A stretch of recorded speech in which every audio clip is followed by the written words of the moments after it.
Un saludo a todos los conectados a esta hora. Me corresponde, siguiendo el orden del discurso planteado para el día de hoy, hablar al respecto de las conclusiones. Las conclusiones en una investigación se consideran la etapa final de un artículo, la que presenta la información más relevante o que propone algo nuevo en el producto intelectual. Esto implica que las conclusiones son el momento final donde se dan respuesta a las preguntas de investigación y se proyectan otros aspectos que se deriven de la misma. Gallegos en el 2019 habla de que la conclusión corresponde al reflejo de la introducción.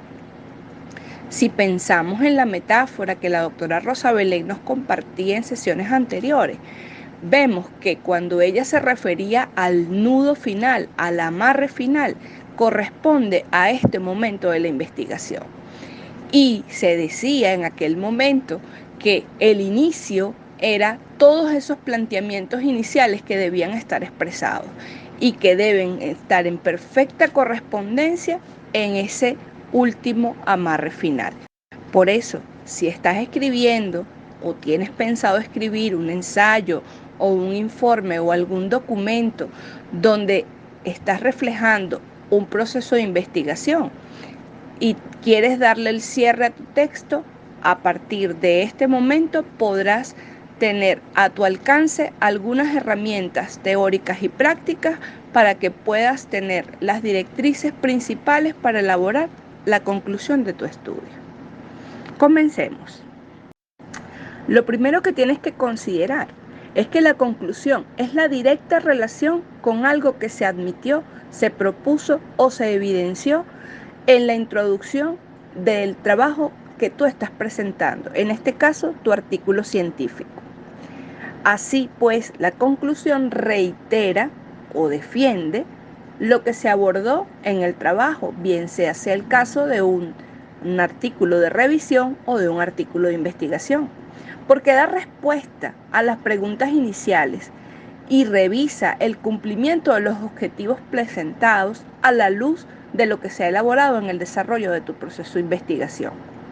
De esta manera, puedes concebir que la conclusión es el reflejo de la introducción, pero con información nueva del trabajo que se desarrolla. Como esto es un trabajo propuesto por el Fondo Editorial de la UBA, me parece conveniente citar lo que dice el instructivo para escribir artículos académicos de Villegas y León en el 2017. Acá resalto algunas características importantes. Se indica allí que se refiere a los propósitos u objetivos de la investigación. También se exhorta a que se pueden hacer sugerencias para otros estudios.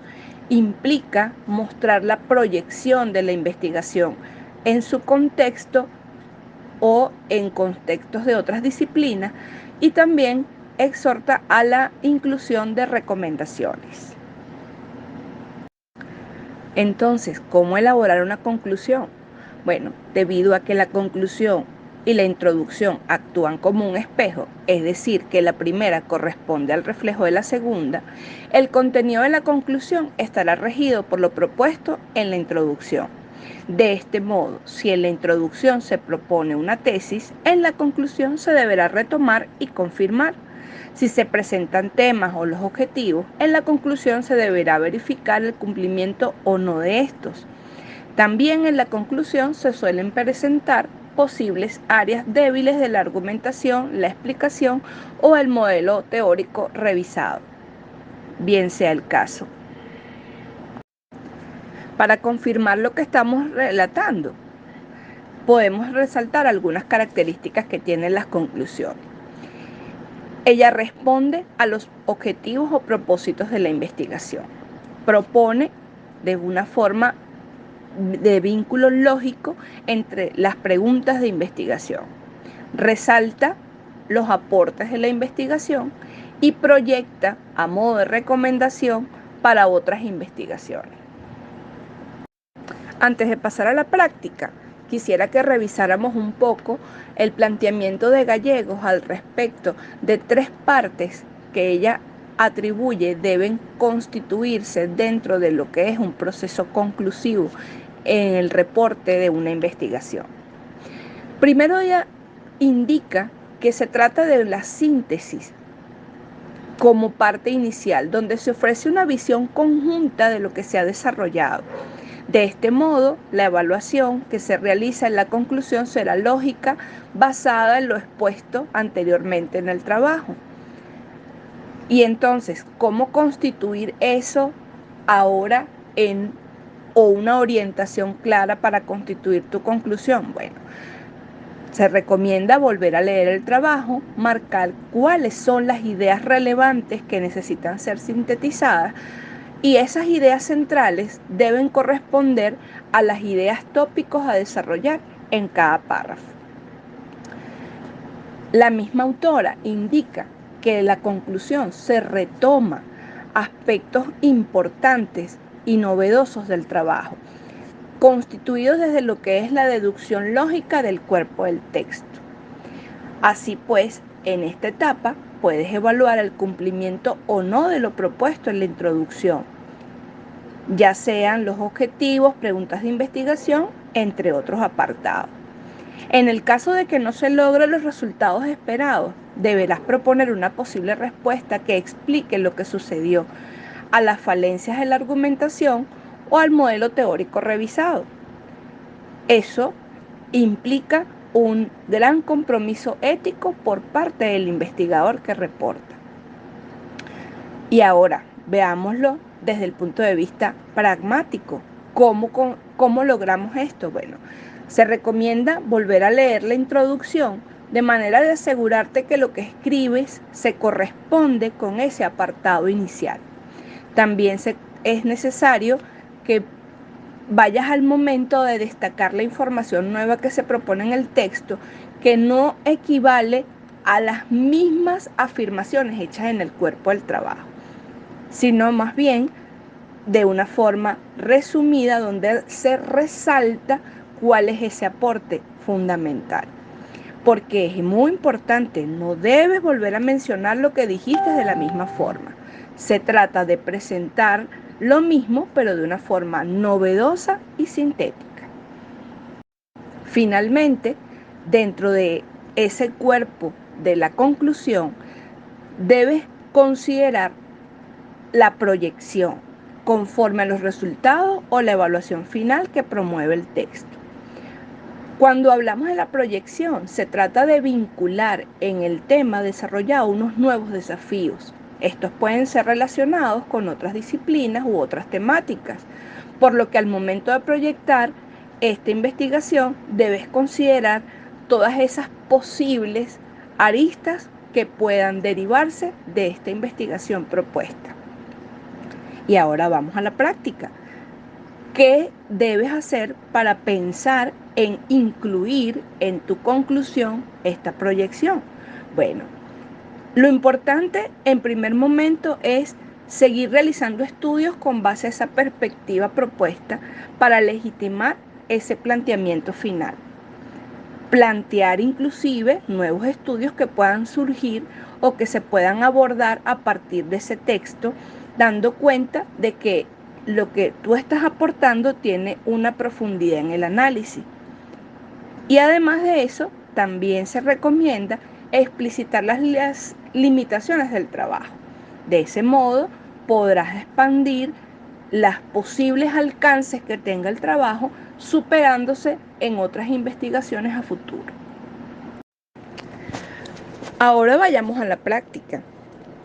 Acá les he propuesto un ejercicio relacionado con un trabajo de investigación, pero para que podamos establecer conclusiones es necesario plantearnos primero una situación de estudio. Quise traer a colación un trabajo que está publicado en la Universidad Pontificia Católica de Chile en el año 2016 y dice así: asociación de la densidad calórica de la leche materna según los parámetros antropométricos de las madres y sus hijos. El ámbito de estudio es la obstetricia y la ginecología. ¿Cuáles son los datos que aparecen en la introducción de este trabajo? La lactancia materna es una fuente exclusiva de nutrientes durante los 2 primeros meses de vida y primordial para el desarrollo físico y mental del lactante. Aún así, si esta no es adecuada, puede traer problemas de desnutrición y obesidad al lactante, lo que es considerado un factor de riesgo de desnutrición y mortalidad durante los 2 primeros años de vida. El objetivo de esta investigación fue determinar si existe una asociación entre la densidad calórica de la leche materna y las variables antropométricas de las madres y sus lactantes. Ahora veamos cómo se presentó esta conclusión y vemos allí resaltados en la lámina cómo se ofrecen los elementos por secciones. No voy a leer toda la conclusión para no hacer pesada la actividad. Ustedes, si lo desean, pueden paralizar el video y ver la imagen en grande para que puedan apreciar esos elementos. ¿Qué es lo que quiero señalar yo aquí? Que cuando se generó la conclusión de este estudio, inicia con el vínculo lógico entre lo desarrollado y el planteamiento de la conclusión, porque inicia diciendo que según los resultados encontrados. Y allí se propone en ese primer párrafo, de forma sucinta, si hubo o no hubo esa relación entre la densidad calórica de la leche materna y estas variables antropométricas. Más adelante dice que existe una proyección donde se recomienda hacer estudios, ya en este caso ellas lo plantean longitudinales, de manera prospectiva. ¿Por qué? Porque se supone que después de este abordaje que ella hace en su trabajo, es necesario profundizar en esos espacios o en esos momentos en los cuales no pudo llegar ella porque el objetivo de su investigación no lo permitía. Seguimos con el ejemplo y nos damos cuenta que también en este trabajo el autor señala las falencias o los vacíos que tuvo el estudio y partiendo de allí no lo manifiesta solamente como un aspecto débil, sino que de allí mismo hace la conexión con la contracción, pero, y dice, dichos estudios no fueron evaluados en la calidad de la leche materna. Por este motivo, se puede propiciar un nuevo estudio. Bien, entonces, ¿qué muestra eso? Primero, muestra la relación con otros posibles estudios. Y además de eso, ofrece la posibilidad a otras personas interesadas a un aspecto en particular al que pueden referirse para seguir avanzando en torno a esta temática. Si vemos del otro lado, aparece cómo más adelante la persona explica cuál fue el resultado obtenido y al final declara las limitaciones del estudio. Si ya te sientes listo para hacer las conclusiones de tu trabajo, no olvides que las conclusiones están compuestas de 3 aspectos muy importantes, que incluyen la proyección de tu estudio, responder a los objetivos o propósitos de tu investigación y plantear la producción de nuevo conocimiento. Cuando observas las sinergias entre la proyección y el responder a estos enunciados iniciales, se generan tus aportes. Cuando observas cómo este nuevo conocimiento, conjuntamente con estas preguntas iniciales, se dan respuesta, allí te constituyes en un referente para otras investigaciones. Y si ves cómo se interconecta la proyección con este nuevo conocimiento, allí tienes las recomendaciones para nuevas investigaciones. Dicho esto, podemos entonces ya pasar a la parte final de este trabajo, no sin antes agradecer a las autoridades de la Universidad Bicentenaria de Aragua, a la Dirección de Investigación y Posgrado, al Fondo Editorial y a la persona de la doctora Crisálida por permitirme participar con este panel de expertos desde mi humilde experiencia dentro de lo que es la producción y reporte de productos intelectuales. Espero sea de provecho esta pequeña aparición mía dentro de estos espacios de conocimiento. Los dejo ahora con un pequeño video, un corto, donde hay una reflexión importante que cada uno de ustedes podrá responder, si quiere en el ciclo de preguntas o lo deja para sí. ¿Qué eres? ¿Zanahoria, huevo o café? Gracias por escucharme.